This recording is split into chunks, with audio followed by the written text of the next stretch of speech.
Hey, hi, hello, and welcome to the video. My name is Ariel, and today we're going to be talking about The Shadows by Alex North.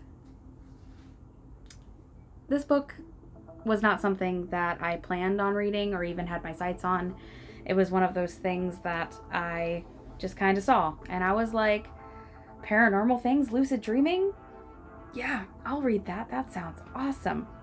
So, the premise of this book is Paul Adams, our main character, is going home to his hometown of Gritton to be with his mother while she's in hospice on her deathbed.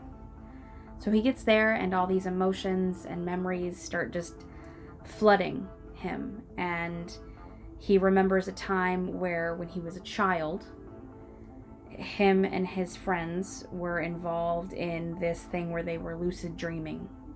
And one of the friends was kind of crazy, and they ended up murdering someone in a very horrific and gruesome way.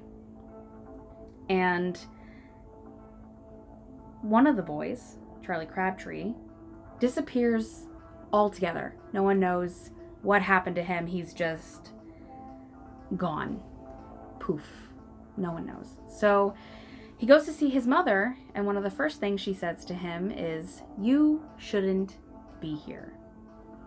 So after that, he goes back to his mother's place, and he starts seeing things around his house, getting freaked out. And while all that's happening, in another town a while away, Amanda Beck, who is the lead investigator of a murder, very similar, almost to the T, of what happened in Gritton all those years ago. And she's like, I don't get this. This doesn't make any sense. So she starts researching, figures out this has happened before, and it happened in Gritton. So I'm going to go to Gritton and I'm going to figure this out, see what's going on. So when she's in Gritton, her and Paul's timelines do collide and intertwine, and it makes sense in the story. And this book had a lot going on, really, and it was almost... So it's at certain points in the book, Paul backtracks, like you see before. So Paul explains to you the past, which, you know, when books flip back time frames, that doesn't bother me at all. But in this book, it didn't bother me. I just didn't like the way it was written. It felt like you were always sort of searching for the center part of the book. I think that's the right way to say it. The only other way I can say it is that the book was it was messily written. And it wasn't hard to follow. I mean, I wanted to read it. It kept me wanting to read more, which is why I rated it as high as I did, which I'll tell you in a minute. But the story, for me, just felt kind of lackluster because there was a twist at the end, toward the end, that I was like, oh shit, I should have seen that coming. And at the very end, I saw there was another twist, and I was like, oh really? That's where we're going with this? I thought this was going to be scary. And this is supposed to be a mystery, thriller, horror, and it could have been a thriller, but I wasn't like I wasn't thrilled. That's the best way I can put it. I wasn't thrilled, and I wasn't scared, but it did keep me guessing. I'll give it that. I think I gave it 3 stars on Goodreads, when I feel like it only deserves 3 stars because it kept me wanting to read it. I didn't completely dislike the book, but it was very meh. It was very meh. So now I'm going to take the time to sort of talk about the book. This is going to be spoiler filled, so if you've read the book, stay. If you haven't read, maybe go look at some of my other content. Or if you may not want to read it and you just kind of want to know what goes on, stay. Hang out. So the thing that really bothered me at first was the fact that Paul had been gone from his hometown for so long without seeing his mother. Like, he didn't even try to have her come visit or, meet her somewhere. He just totally abandoned his mother. And I don't know if it's because I just love my mother a lot, and I want to be around her and make sure she's okay and stuff, but that didn't sit well with me as for Paul as a person. Yes, I understand that he went through something traumatic, but his mother was there for him when the murder happened, and she was all about it, was all about him. Yeah, his father sucked, and I get that, but that's your mom, man. And especially since his father had died for a while back, and his mother was alone, he didn't call her. She called him, and it just pissed me off. Charlie and Billy were obviously very disturbed. More so Charlie. And I actually kind of thought the book was going to go in and be like, yes, Charlie really can connect with this Red Hands person, guy, entity, and, get him to do his bidding.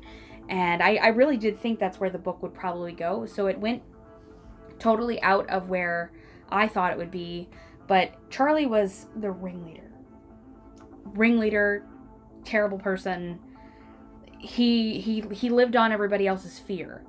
And when Paul and James sort of joined him and Billy, he was kind of trying to suck that from all of them. But of course, Paul, being a smart, level-headed kid, even as a teenager, he's like, nah, this isn't for me.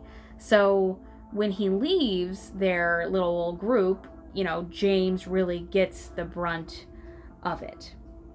And this next thing I'm going to say is like a total, complete spoiler. So if you really don't want to know, maybe skip over this little bit. So when you find out that it wasn't James that died, because I, for the longest time, thought it was James, and it was actually Jenny that died, I was like, how the hell did I not figure that out? But when I go back and I look through it, and I'm like, oh, it doesn't ever really say. It just sort of alludes one way or the other. I will say Alex North did a really good job of laying different tracks and paths for you to go down and follow. And he tried to intertwine everything back toward the end, but at the end it was just like, where are we? What are we doing? What is happening here? It felt really messy to me. And that was kind of a turnoff, because I wanted to like this book. I thought I really did think that there was a lot more paranormal stuff going on, and then to come out to find out that Charlie's just been writing the same thing, but variations of the same thing in his journal this whole time, waiting for someone to sort of like match up to him, or old James or Paul to match up to him.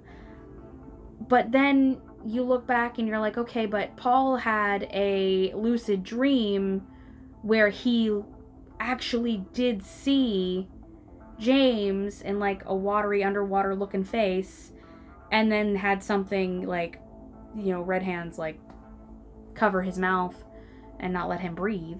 So it's like, what was that?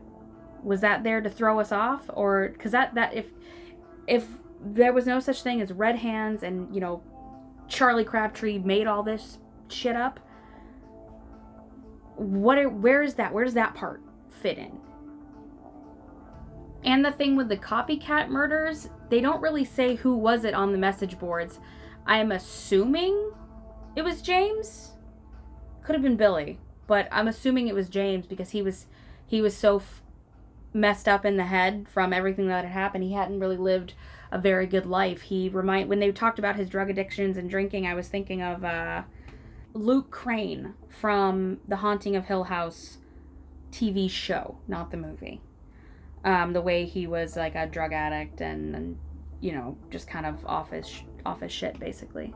And I'm wondering if his life was so messed up, not just because he found out he had like a half-brother, and then his half-brother tried to, kill his mom, and then his stepdad, got involved, or it's because he was supposed to be the one that was murdered, and because he wasn't there when Charlie and Billy showed up, and they just grabbed Jenny instead because she was meandering around waiting for her probable time with Paul.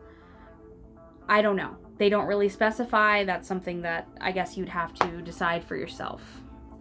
I don't think I'll be giving this book another try. I think this was a one-time read for me. Actually, no, I'm positive it was a one-time read for me. But, that's okay. And if you did love this book, let me know in the comments. If you didn't love this book, Let me know in the comments if you're going to read it or not read it. The choice is yours. I just personally didn't care for it, and I really wanted to because it sounded really good.